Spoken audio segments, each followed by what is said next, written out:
Welcome to our special edition of We Got You Covered on RVN TV. I'm your host, Rob Shestack, and we're shooting from the Joint Base at Fort Dix in New Jersey. And we come to you every Friday talking about various issues for insurance and employee benefits. And today we have with us Dominick Belfiore. And a little bit of background on Dominick. He has his Bachelor's of Science in Business Administration, an MBA from William Patterson. He is a certified federal contracts manager. He is also the lead business opportunity specialist with the U.S. Small Business Administration out of Newark. His specialty is connecting business owners with resources necessary to start, grow, and to help manage their businesses. But more importantly, Dominick was a sergeant in the U.S. Marines, and he has some pretty interesting achievements there. He has the Navy Achievement Medal, the Iraqi Campaign Freedom Medal, the Global War on Terrorism Medal, and the Humanitarian Service Medal. So, with that said, today we're going to focus on concerns for small businesses, but more importantly, first of all, Dominick, I want to thank you for your service, protecting our country, and everything you did during the Iraqi war and so forth. So we really appreciate that. And, when people call you or you're out there talking to people from a small business standpoint, what are some of the top issues or concerns that either current business owners or new business owners will say, hey, Dominick, I want to start a new business. These are the issues that I have, or I have a business and I'm having trouble with this. Can you tell us what some of those would be? Sure. So first and foremost, money is always an issue. Where do I get money? How do I get more of it? And how do I manage it? So how do I understand my financials? What are financial ratios and how do they affect my business? So money is always an issue. Then it's a people issue, right? Where do I get the right people? How do I get employees? How do I get my employees to stay? So what benefits do I provide? How do I insure my employees? And then marketing. So how do I take what I have and let people know about it? Marketing plans, and how do I get more sales? So I'd say money, and understanding financials, people. So how do I retain my people from benefits and insurance coverages? How do I attract new employees? And then letting people know about products and services, marketing and sales. How do I create a good marketing plan? Those three areas are probably the top areas that we hear most about. So if you think about this, small businesses, even if you look at corporate America, the Fortune 500, Fortune 1000 companies, they really face the same issues, right? They need money. Mm-hmm. They want to hire quality people and then retain that talent. They want to be able to continue to market their services. We see ads for Apple and Samsung and all these other things on TV. So they're out there marketing. We see it on social media. I'll get texts every day from the local pizza place. Hey, here's a half off pizza during the Eagles game or Giants game, whoever you prefer to root for. So those small business issues that they have are no different than what the large corporations are dealing with. Right? Absolutely. Business is business. And whether you're a mom and pop shop or whether you're big corporations, the fundamentals of business remain the same. And so the problems of business remain the same regardless of what level you're at. And sometimes the larger companies probably have access to money. It's just how do they want to spend it. So you said the number one concern is money, right? So from the Small Business Association, do you have access to help these small businesses either borrow money or receive grants or anything like that? Sure. We provide loan products that help small businesses gain access to capital. Our loan products provide a guarantee. So SBA is not a direct lender. We're not directly lending money. But we provide a guarantee through SBA approved lenders. So what that does is it makes borrowers less risky. A lender will know that with an SBA guarantee, their money is safer. So a borrower with an SBA guarantee is less risky. So let's say I have a small business, you go through the process with me and I'm a good risk, mm-hmm. right? And then you find me an institution that's willing to lend me money based on your endorsement, let's say. Mm-hmm. What happens if I go out of business and I have a balance on that loan? Does the SBA guarantee that they'll pay it back, or am I still liable for that loan? So that's exactly what happens. The SBA, to the lender, the SBA guarantees a certain percentage of that loan. So the lender knows that it will get a certain percentage back from the SBA. Now you as the borrower are still on the hook. Okay. So SBA will still go after you for that percentage. But the lender, the original lender, knows that that money that it lent out is guaranteed through the SBA. So even if you're paying back some of that lender, you're going to go after the borrower for that, for whatever you're guaranteeing. So you're almost, if we want to think about it, you're an intermediary insurance company for the overall lender. You could look at it that way. Right? So that's pretty interesting because you really don't see that too often out there. So the other thing you mentioned were people and insurance, right? So a lot of small business owners don't understand that there's federal and state requirements that they have to have certain types of insurance. So we typically break down insurance in two categories. You have your life, health, and accident, which insurance agents can have that specific license. And then you have your property and casualty, and they can have their specific license, or you can have both. So it's almost like if I go to a chiropractor, he can't dispense medicine to me because he doesn't have that certain license. So these owners have to understand that there's multiple types, and one of the big types of insurance that they are required to have is workers' compensation. Right. And depending on the type of business, workers' compensation, which is typically a percentage of payroll, if they are in an industry like roofing, the workers' compensation premium could be, 30% of payroll, where if you're just an office worker and say in a nail salon or something, your workers' compensation premium could be 2% of payroll. Sure. And when they come to you and talk about these things, do you help them understand, based on the type of business that they have, that these are the insurances that you are required to have in order to start your business? So what we do is we refer out to a system, a network of experts.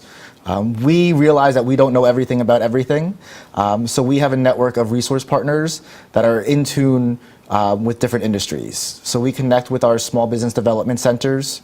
We connect with our SCORE counselors, who are both official SBA resource partners, and they do mentoring and business counseling and have experts in all of these areas. So if you are, say, an insurance agent, we have a lot of insurance agents who watch the program, can they join the SBA? Do they go through a qualification process where they could say be on your list, so when new businesses come in, they can be referred to that specific insurance agent or consultant? So they can sign on as consultants to help and counsel small business owners. Okay. It's not necessarily referral because we are a federal agency, so we can't show preference to any one or group of people. Makes sense. But they can sign on as counselors to help counsel small business owners and help them understand the process. And that's what these small business development centers, these SCORE counselors, they do. They say, all right, business owner, we understand you don't know the ins and outs of this industry. Let me show you what it's all about. And so it's not a direct sell, but it's a way of giving back and saying, here, let me share my industry knowledge with you and show you what you may or may not need. So let's say small business, right? So can small business be defined as one sole proprietor that owns a business? Yeah, So absolutely. it can be one person. And the problem that we have in the health insurance world is they want to have at least 2 or more employees as to can be considered a group. Do you help them understand that you may not be able to get affordable health insurance as a sole proprietor, but when you start adding employees, it can be more affordable? That's some of the nuances that's broad enough for us to understand at a basic level. Okay. Some of the fundamentals like that we can share, but once you start getting nuanced into the details of things, that's when we start referring out and saying it's over our head as a generalist. Sure. So if I want to start a small business and I come to you, do you help them understand the differences between, say, an LLC or a corporation, or not doing those? If I have a partner, what that means? So do you help them and understand what type of entity they should file as and where to go to do that? We explain the differences in them and some of the pros and cons. Okay. Again, as a government agency, we're in an interesting position where we don't give advice. because the government doesn't like to give advice. But we explain the pros and cons and kind of let them make the decision on their own. And then you can always direct them to outside experts that can lead them down the proper path. Right, and so once you here are the pros and cons, you make your decision. When you make your decision, here are the folks that can help you execute that decision. Very good. And do you charge anything for your services? We don't. We are a federal agency, so we are taxpayer funded, which means your taxpayer dollars have already paid for these services. Wow. Wow, that's pretty interesting. Well, let's go back to the insurance for a second, because a lot of business owners, they'll set up a profit and loss statement or a budget to start their business. And sometimes they'll take salaries, sometimes they won't, sometimes they'll have employees. But you have to consider workers' compensation, professional liability, depending on what type of business they're in. If they're in a service business, liability is really key. Sure. And depending on what type of business that is, it could be very expensive, right? So insurance is very key because you have to protect yourself. Just like you're protecting the bank from the loan portion if they get a loan, insurance helps protect them if they do something wrong or they're negligent. So that's very important. So it's that time of the show where we have to recognize our sponsors. We'll be right back on RVN TV. We are here at the Joint Base of Fort Dix. We're here with Dominick Belfiore from the Small Business Administration, and we'll see you back in a few minutes. Organic produce and grocery items, all from the finest purveyors. Rastelli Market Fresh, from our family to yours. RVN TV is a platform for people of any industry to share their story. Over 285,000 viewers are tuning in to RVN TV shows monthly. We guarantee a great experience that you'll be sharing with everyone you know while increasing your personal and company's brand awareness. But what is your brand? According to Forbes, it's a combination of your logo, your product, your design and feel, and your personality. Did you know that aside from being a guest, we offer even more opportunity to boost your brand? Adding your company logo and website on screen during your interview will allow viewers to recognize your brand instantly. Incorporating images and video clips is another great way to showcase your product during your live segment. Let viewers see how good you really are. And most importantly, there's you and your interview. For less than the cost of a newspaper, direct mail, or a magazine ad, you can leave our studio and within 48 hours have a permanent digital copy of your live segment to link to your social media, embed into your company website, or use in email marketing. Investing in your brand is so very important, and we can't wait to have you as a guest. Shelter dogs aren't broken. They've simply experienced more life. If they were human, we would call them wise. They would be the ones with tales to tell and stories to write. The ones dealt a bad hand who responded with courage. Do not pity a shelter dog. Welcome back to We Got You Covered on RVN TV, and we're here with Dominick Belfiore from the Small Business Administration, and we're actually on Fort Dix because this is going to be our Veterans Day show. Right before the break, we were talking about some of the top issues that a small business owner that's either in business and wants to grow or one that wants to start a business, some of the services you provide, and their top issues are insurance, how to market their business, how to get the right talent and maintain that talent. But that was just some of the top issues. And we talked about some of the services that the SBA, and the loan was really interesting because money is really tight these days and people don't know where to go for money, so you're a big help with that. But what other services does the Small Business Administration provide, either somebody who wants to start a business or somebody who wants to help grow their business? Sure. So we have our loans, which is access to capital. We have the counseling resources I touched upon with our small business development centers, our SCORE counselors. We also have women business centers. Here in New Jersey, we have 2 in the state that work specializing in women, but service men as well, to help folks develop business plans, develop marketing plans, connect with insurance experts, and really work on their business. We also work in government contracting. So another aspect and another way to grow your business is to do business directly with the government. So here on the joint base, selling your products and services directly to the joint base. So we help folks in that process and get certified to sell their products and services to the governments. What about legal and accounting services? So we don't provide legal services, but we do provide accounting guidance through our counseling services and through our mentoring. I also wanted to make sure I mentioned our veterans services, since it is a Veterans Day Sure. special. We have Veterans Business Outreach Centers, VBOCs, throughout the country.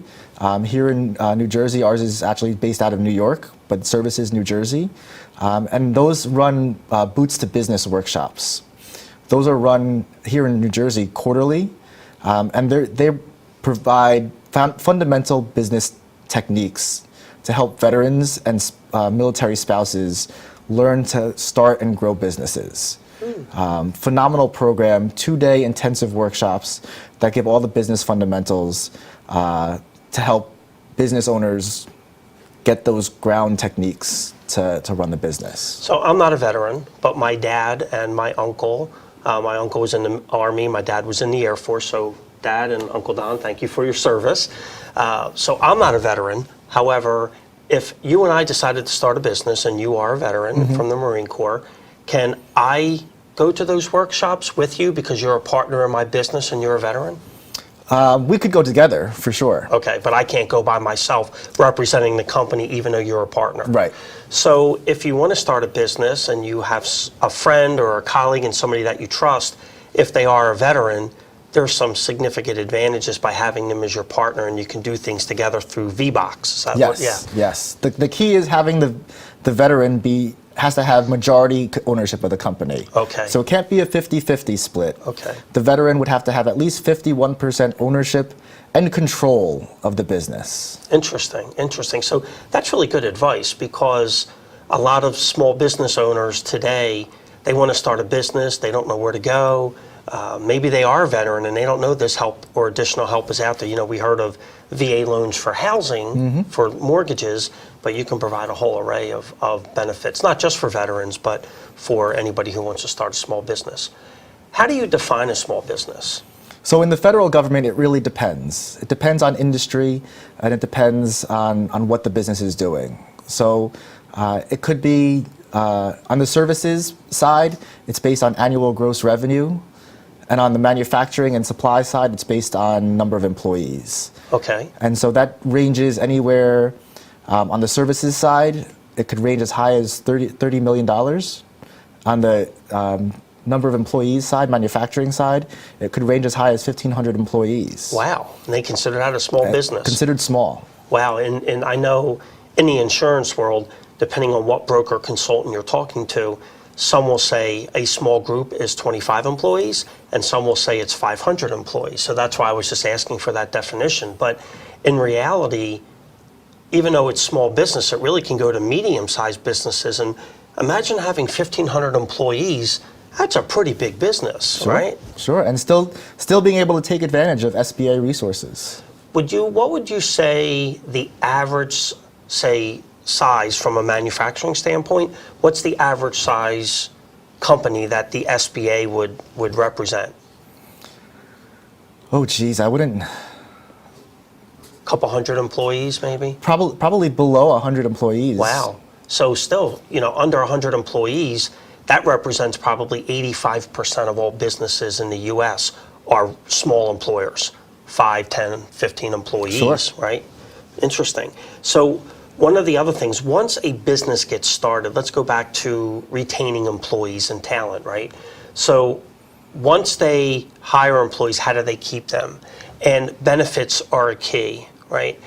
Before Obamacare, dependent children had to get off their parents' plan basically when they graduated college. And today it's up to the age of 26. So they extended it, say, 4 years, 5 years, depending on when you graduate. So those millennials, let's say, are coming off their parents' plan, and I get calls every day, what plan should my child pick? And it really comes down to affordability, right? So when a small business owner does start, some of the things they want to consider is life insurance, because if something happens to them how's that loan going to be paid off, right? So it's not necessarily life insurance to protect their family, but life insurance to protect the debt of the bank. Is that an acceptable way of protecting that debt from the SBA standpoint? Absolutely. Now, does the SBA require something like that on that business owner to help protect that debt? You know, I don't know. Okay. I don't know. Like collateralize the debt, things like that. There's definitely collateral requirements, Okay. but I don't know if life insurance is one of them. Okay, well, that's good to know. And then a lot of things are, if you have partners, we have something called Key Man Life. So if something happens to me and I have one piece of intellectual property that I provide the business, and you have one, let's say we have a technology company and I'm really good at sales, but you're really good at technology, or vice versa, something happens to you, how do I replace you? It's going to be hard, right? Yeah. So if I had life insurance on you or disability insurance on you, that would give the business money or capital to help replace you until you can get better if you're disabled, or replace you if you something unfortunate happens. And see, these are things that business owners never consider. They don't. You're right. They don't. And then, a lot of, if they want to hire millennials, there's student loan programs. So student debt is outrageous today, right? We see a lot of that. And there are programs out there that can help the students refinance that student loan to help them afford, rent, food, their car, things of that nature. So student loan programs, a lot of these companies should consider offering, and some of these are no cost to the employer, right? So there are some insurance programs that cost the employer money, and there's some that don't. And they should probably consider both sides of the table. Maybe we can get together after the show and talk about some of these non-cost programs where the government may feel comfortable saying, hey, consider these things, but we can't offer advice. We're hands off. Is that something that maybe we can talk about afterwards? Yeah, let's talk about and then that. bring it to some of the small businesses in the area. So how did you get started with the Small Business Administration? I actually got into the SBA through government contracting. Okay. I was a contract specialist myself on the government side, buying and procuring supplies and services, and then decided to leverage my experience and leverage my knowledge to help the small business out. Wow, pretty interesting. So if I have a business, how hard is it for me to become a government contractor? It depends on what you're doing. The U.S. government is the largest buyer of goods and services in the world, so it's a very competitive market. But that's not to say it's impossible. Annually, the government spends over $100 billion just buying from small businesses. So the money is out there. It's very competitive, but there's a chance for sure, and there's definitely an opportunity in that market. Do you have any special programs? I know a lot of government contracting will require, say, a minority-owned business or a woman-owned business that's certified under the federal government, and they have a certificate number. Do you have special programs for those business owners, or are they kind of all part of the SBA? Oh, no, we have programs for women-owned businesses, small disadvantaged businesses, service-disabled veteran-owned businesses, hub-zone businesses, which are located in underutilized business areas, and then obviously just for small businesses as well. Wow, so that's quite a array of services that you guys provide. And does each state have an SBA office, or is it regionalized? There are 68 SBA district offices throughout the country, and Puerto Rico and the U.S. Virgin Islands. And the closest one to us in this area would be the Newark office that you work out of. Yes, sir. Correct? Yep. All right. And other than that, let's say you have a business owner that comes to you that says, hey, I'm struggling with recruiting. So when you assign them to, say, a consultant internally, does that become their internal liaison where they can always call that same person if they need advice or direction, or are they assigned different people within your organization? They can call anyone in our office, and then that person will usually refer them out to the appropriate party. They can always call back, or they can call anyone. It's really up to them. Pretty interesting. So almost like a concierge type service. Yep. Wow, and how many staff members do you have in your office? We've got about 11 right now. Wow, that's pretty good, pretty good. And how long has the Small Business Association been around? We've been around for, let's see, 50 years. Wow. Wow. And still to this day, small business owners just don't know that these resources are available to them, correct? One of the best kept secrets in the federal government. I like to hear that. And it's taxpayer funded too, so it costs people no money. That's it. Wow, that's pretty interesting. One of the other things I wanted to touch on real quick is if you were to say, this is the top 1, 2, or 3 pieces of advice that I would give a small business owner. So I'm calling you. Hi, Dominick. I'm Rob Shestack. I'm starting a small business, or I have a small business. What are some of the top 3 things that you would say to me to consider that I may not have thought of? I know money is a big one, right? And insurance and retention. But if there's 1 or 2 pieces of advice that you could give a small business owner, what would they be? So it would be find a mentor, a business mentor, just in general, to be able to bounce ideas off of. Ask for money before you need it. And rely on experts besides yourself. You need to be able to have expertise outside of your own head. Oh, that's pretty interesting. So let's talk about real quick, because we're running out of time. You said get a business mentor, and that's so important, right? People don't like to ask for help because they feel vulnerable, but having a mentor in business is vital. So if I called up and that would be the top piece of advice you would give me, would you be able to direct me to a certain mentor based on what my business is or what my needs are? Or you would just say, hey, you need a business mentor, and come back when you have one and you have other needs? We'd be able to refer you to one of our organizations, SCORE, which provides business mentors. They have a national database. So they could say, all right, you're a drone company. Here's a list of business mentors we have that were in the drone industry, and start matching you up with one of those folks. Wow, that's great advice. So Dominick, if somebody wants to get a hold of you, can you provide them with your contact information for the SBA? Sure, sba.gov/NJ for New Jersey. That's sba.gov/NJ for New Jersey. That's our district office website. My contact information, phone number, and email is on that website. And that's the best way to get in touch with me. Terrific. Thank you very much. And again, Dominick, thank you for your service on this special Veterans Day edition of We Got You Covered. I'd like to thank all of our police, fire, EMS, our active and retired military for your service. And just remember, when you have the opportunity, pay it forward. Have a nice day.